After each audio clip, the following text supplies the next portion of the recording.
ना कोयला, ना डीजल, ना बिजली के तार, हवा पानी से चलेगी ट्रेन।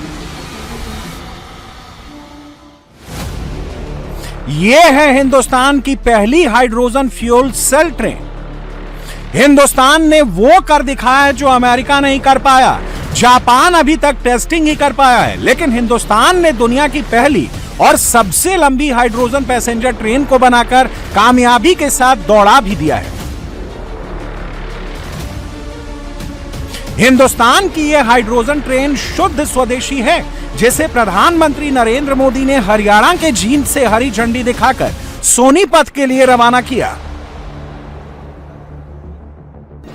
भारत की पहली हाइड्रोजन ट्रेन को प्रधानमंत्री नरेंद्र मोदी द्वारा हरी झंडी दिखा दी गई है और अब ये ट्रेन जींद से रवाना होके आगे हरियाणा के सोनीपत जाएगी। इस समय प्रधानमंत्री मोदी रेल मंत्री अश्विनी वैष्णव खुद हरियाणा के जींद रेलवे स्टेशन पे मौजूद हैं और लगभग 2600 यात्रियों के साथ भारत की पहली हाइड्रोजन ट्रेन और देश की दुनिया की सबसे लंबी हाइड्रोजन ट्रेन निकल पड़ी है भारत की उन पटरियों पे जिसका इंतजार 6 सालों से किया जा रहा था। रेलवे ने 2020 में ये लक्ष्य रखा था कि 26 तक भारत को उसकी पहली हाइड्रोजन ट्रेन मिलेगी और आज जब प्रधानमंत्री द्वारा इस ट्रेन को हरी झंडी दिखाई गई है, तब इस ऐतिहासिक क्षण के गवाह बनने के लिए जींद के सभी नागरिक आए हैं और सभी का ये मन था, सभी का ये सपना था कि भारत में वो टेक्नोलॉजी आए जिसमें देखिए अभी प्रधानमंत्री द्वारा सभी को अभिभावित किया जा रहा है। एक गर्व का पल है भारतीय रेलवे के लिए, देश के लिए, क्योंकि दुनिया का भारत दूसरा देश बन चुका है जिसमें दूसरी ये पैसेंजर हाइड्रोजन ट्रेन है, क्योंकि इससे पहले तक केवल जर्मनी के पास ये टेक्नोलॉजी थी कि पैसेंजर ट्रेन हाइड्रोजन टेक्नोलॉजी द्वारा चलाई जा रही है। लेकिन सवाल यह है कि आखिर हाइड्रोजन ट्रेन में ऐसा क्या है?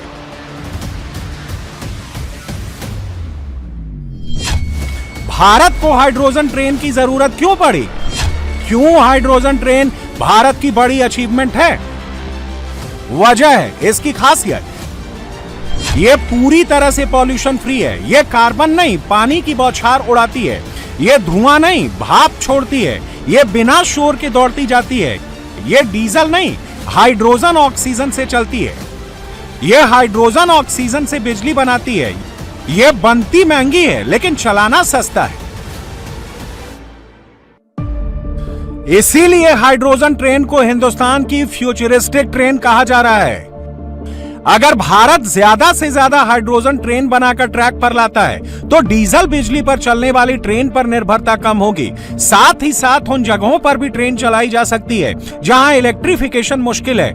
जिस तरह से पूरी दुनिया में तेल संकट चुनौती बन गया है, उसको देखते हुए हाइड्रोजन ट्रेन को चलाना किसी अचीवमेंट से कम नहीं है। आज जींद का, हरियाणा का नाम इतिहास के पन्नों में दर्ज हो गया है। आज यहां से देश को पहली हाइड्रोजन ट्रेन मिली है। आपको याद होगा साथियों, आज भी हम पढ़ते हैं, सुनते हैं कि भारत में पहली ट्रेन बॉम्बे से ठाणे के बीच चली थी, जिसे आज मुंबई कहते हैं। वैसे ही भविष्य में जब भी हाइड्रोजन ट्रेन का जिक्र आएगा तो जींद का, सोनीपत का, हरियाणा का नाम भी आएगा ही आएगा।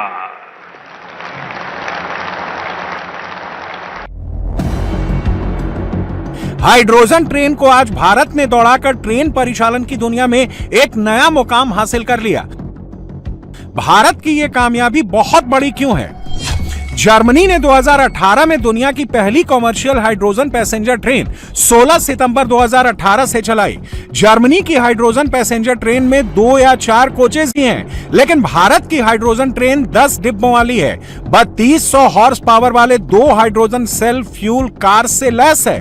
भारत की पहली हाइड्रोजन ट्रेन दुनिया में सबसे लंबी है। इसमें 8 पैसेंजर कोच लगे हुए हैं और आगे पीछे 2 इंजन है। एक साथ भारत की हाइड्रोजन ट्रेन में 2600 लोग सफर कर सकते हैं। इस ट्रेन की मैक्सिमम स्पीड 120 किलोमीटर प्रति घंटे की है। फिलहाल इसे 75 किलोमीटर की स्पीड से ही चलाया जा रहा है। हाइड्रोजन ट्रेन जींद से सोनीपत के लिए आगे बढ़ रही है। इस ट्रेन में हम खड़े हैं तो जो ट्रेन में चलने की आवाज़ है वो बेहद काफ़ी कम है। रेलवे के जो दावे थे वो सच होते हुए नज़र आ रहे हैं। ये ट्रेन जब आगे बढ़ रही है तो इस ट्रेन में बाकी ट्रेनों से एक अलग अनुभव महसूस हो पा रहा है। इस ट्रेन की जो स्पीड है वो फ़िलहाल 70 किलोमीटर प्रति घंटे की रफ्तार से रखी गई है। ये ट्रेन 120 किलोमीटर प्रति घंटे की रफ्तार से चल सकती है फ़िलहाल, क्योंकि ये पायलट प्रोजेक्ट के तहत ट्रेन चलाई गई है। अगर ये ट्रेन का जो ट्रायल है, पायलट प्रोजेक्ट है, वो सक्सेसफुल होता है तो भारत के प्रमुख इलाकों में जैसे कि कालकाजी या फिर हिमाचल के लिए भी हाइड्रोजन ट्रेन को आने वाले समय में चलाया जाएगा। भारतीय रेलवे का कहना है कि हाइड्रोजन ट्रेन से 0 कार्बन एमिशन होता है। इससे जो भाप निकलती है उससे पॉल्यूशन नहीं होता है। भारत हाइड्रोजन ट्रेन की टेक्नोलॉजी में टॉप 2 में शामिल हो गया है। ऐसा नहीं है कि दुनिया के दूसरे देशों ने हाइड्रोजन एनर्जी को लेकर काम नहीं किया, लेकिन हाइड्रोजन ट्रेन की कामयाबी में जर्मनी और भारत का इनाम टॉप पर है। चीन ने 2022-2023 में हाइड्रोजन ट्रॉम और हाइड्रोजन ट्रेनों का टेस्ट किया, लेकिन पूरी तरह ट्रैक पर नहीं उतार पाया। जापान ने 2006 में हाइड्रोजन ट्रेन का परीक्षण शुरू किया, लेकिन उससे भी पूरी कामयाबी नहीं मिल पाई। जापान भी हाइड्रोजन ट्रेन की तकनीक पर ही काम कर रहा है।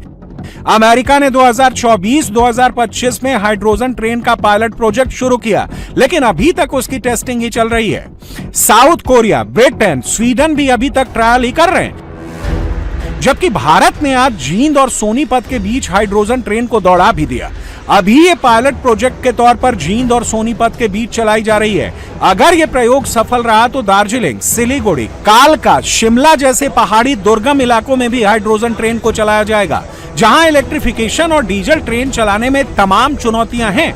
ये कितनी बड़ी कामयाबी है, उसकी वजह है भारत की हाइड्रोजन ट्रेन पूरी तरह से स्वदेशी है। Research, design and standard organisation और इंटीग्रल कोच फैक्ट्री और मेधा इंजीनियरिंग की मदद से यह प्रोजेक्ट पूरा हुआ है। खास बात यह है, ये अपने चलने के लिए एनर्जी खुद से बनाएगी, यानी इसे दूर दराज के उन इलाकों में आसानी से चलाया जा सकता है जहां पर बिजली की ग्रिड नहीं है। डीजल सप्लाई चुनौती है। बात यहीं तक नहीं, हाइड्रोजन फ्यूल सेल की तकनीक से मरीन ट्रांसपोर्ट, शिप, स्टीमर में भी किया जा सकता है। बेसिकली कंप्लीट टेक्नोलॉजी को भारत में डेवलप करना, भारत के पास इसकी आईपी राइट्स होना, that's the most important part of it. IPR हमारे पास है इसकी कंप्लीट सिस्टम डेवलपमेंट भारत का है और इसकी टेस्टिंग, सर्टिफिकेशन वर्ल्ड की बेस्ट एजेंसीज से करवाया गया है। TUV, SUD से इसका कंप्लीट सर्टिफिकेशन कराया गया है। So it's a very safe technology, it's a green technology of course. Emission इसमें केवल वाटर का एमिशन होता है। So that's the best part is इस पूरी टेक्नोलॉजी का उपयोग रेलवे में आरंभ होके this can now be shifted, it can now be used in other sectors also. For example marine sector में यूज़ किया जा सकता है इसका, ट्रक्स में सेम टेक्नोलॉजी का छोटा वर्जन यूज़ किया जा सकता है, और भी कई तरह के इसके छोटी बोट्स जो होती हैं, मीडियम साइज़ की फिशिंग बोट्स हैं, उनमें इसका उपयोग किया जा सकता है। तो getting the technology developed is most important. एक बार टेक्नोलॉजी भारत में अपनी खुद की डेवलप हो गई तो अब इसका उपयोग कई सेक्टर्स में कर सकते हैं। We don't have to depend upon anybody for developing technology. आप जानते हो कि अभी भारत से जो मोस्ट कॉम्प्लेक्स पार्ट होता है ट्रेन का, which is the propulsion is the converters और नीचे मोटर्स वगैरह, we have started exporting it to European countries and US, Europe में already Germany, France, Poland, Italy, इन सब में स्विट्ज़रलैंड और यूएस तक भारत के प्रपल्शन को एक्सपोर्ट करने लगे हैं। वैसे ही इस टेक्नोलॉजी को भी एक्सपोर्ट करने का प्रयास होगा।